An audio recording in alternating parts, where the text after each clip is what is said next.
So, now that we're all settled in with my little bubble buddy there. yeah, how are you doing? Loaded question. Loaded question. Just got off a nice long call, Zoom meet with City Hall and all of the downtown core. So this is what I need right now. And you've had a call from NTV to share some of your thoughts. That must have been fun. All of those things that happened today lead to all these things. Well, Let's dig in. I got to tell you, this is one of my favorite wines of all of Italy. Me too. Valpolicella, you've been there yourself. I love it. It's gorgeous. in the province of Verona, just east of Lake Garda. Yeah, east of Lake Garda. And it's a real famous wine producing area. Did you know, you probably did, but it's second only to Chianti. I did know that. Well, I think... The day you school me on wine, I'm going to be really upset. I'm not going to lie. Well, I'm sure I can show you how to drink wine. I don't think you would school me on that either. So, before we get started, the thing I wanted to do with this today is just as an introduction. We always talk about the three kings of Italy. The first king is Amarone. This lovely bottle right here. So, do you want to tell us a little bit about Amarone? Well, I think let's not get ahead of ourselves, because I can't tell the story of Amarone without telling the story of Valpolicella. Well, actually, I think you just want to get into the Valpolicella after a call. I mean, what's a wine tasting without some wine? Well, let's try it. Thank you. Thank you. And I find it, very progressive. Tomasi's gone to a screw top for the Valpolicella. Definitely pleases me today. Yeah. So, tell us a little bit about this one. First, let's have a little cheers. Okay, amazing. Yeah. Let's do great. Going to keep the light on. Cheers. Sir. So as you mentioned, we visited the Valpolicella region in Italy a couple years ago. And so all three of these wines that you're looking at right here are all made from the same grape varietal. And it's such a great example of how you can take the same grape varietals and treat them differently and produce them differently and make such different wines. Yeah. And it's a blend. Yeah. There's three varietals, and it's the same three varietals in each of these. Yeah. So it's Rondinella, Corvina, Rondinella, and Molinara. Molinara. Yeah. When I was doing my level 1 in the wine programs, the instructor got me to remember it, or got the whole class to remember it by saying it was like the ugly stepsisters' names. And it's never left my mind since then. So there's a blend of all three grapes in all of these wines. And the Valpolicella, is a really great table wine. It pairs well with basically all Italian food, in my opinion. For me, this is a classic table wine. It's light, it's fruity, it's easy drinking. There's no tannins to it. It's just a nice, light, easy drinking wine. Nice little bit of acidity. A little bit of acidity, and that's why, if someone said to me, "What would you pair this with?" My first thing would be margarita pizza, just as an example. Tomato-based pizzas. Tomato-based pizzas, tomato-based pastas, and that to me would be like the perfect pairing. And if you're sitting on your patio and you're having some, mild cheeses, it'd be great with that and crackers as well. Yeah, absolutely. So brings us to our next one. Yeah. And like I mentioned, you can't all these stories all blend together. You can't really talk about one without talking about the other one, because Ripasso is Italian. Wait a second. Don't you really have to tell I know. Amarone first? I know. I'm getting there. Okay. Let me tell the story. Ripasso is Italian for second pressing, right? Yeah. Right. So second pressing of what, you might ask? Brings us back to the Amarone. Okay. That's what they call it in broadcasting, a segue, I believe. Oh, wow. Wow. That one's for you, Jay. Yeah. So the Amarone, which is, like Brian mentioned, one of the three kings of Italy, is the same grape varietal, except for these grapes in the Valpolicella region are from more of the center part of the region. So Dave Green told me this story probably 10, 11 years ago. It was such a great way of understanding it. So he's like, Valpolicella could be St. John's. And then the Ripasso region could be Churchill Square. And then the Amarone region would be St. Pat's Ball Field. So there's a smaller region where like the more premium grapes are coming from. Those are the grapes they use for the Amarone. So a couple other things about this. When we were there, they were harvesting. Yeah. And they harvest these grapes later in the year than they do these ones. Right. And the reason for that is they want them to start to dry out a little bit. And they want as much air circulation through the bunches of grapes as possible. So they're very careful about what grapes get picked for this. And then, in the old days... Well, this is why, as a Newfoundlander, I love the story of this wine so much. Because in the history of Newfoundland, we used to dry salt cod on drying racks like out in the sun. And in the history of Valpolicella and Italy and Amarones, they would do the same thing. So like you said, it was a little bit of a later harvest for those grapes. And then they would lay them out on drying racks and let the grapes start to dry. And their drying racks is a really good analogy. They're very similar to our cod racks, you know.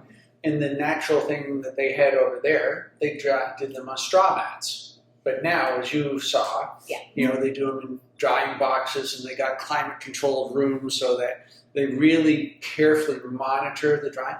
And I don't know if you remember, but I think they said that the drying period is like 120 days in the box. It's somewhere close to that. Yeah. But they have gone fancy with their drying technology. They have. They've gone like that. Yeah. Sure.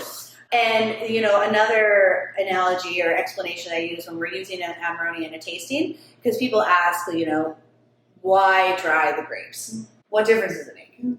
What's the difference between this grape and that grape? Well, the grapes are the same, but the process is different. So when I'm explaining Amarones and tastings, one thing I like to explain to people is, let's just say, because I don't actually know, let's just say a wine grape has 10 drops of juice in it. Every grape they press has 10 drops of juice. The Amarone grapes, after they're dried, has 1 drop of juice left. So it's a really, really concentrated, flavorful... I'm going to keep drinking the ones with 10 drops. I'm not going for one. Our family's all about volume, let's be honest. But it's a really, really concentrated, flavorful, dried fruit flavor, and it has higher residual sugar left in it. Absolutely. Which, when you have more residual sugar left in a wine, it leads to higher alcohol content in the finished product. Yeah, and I'll tell you a thing that you may or may not remember about Amarone.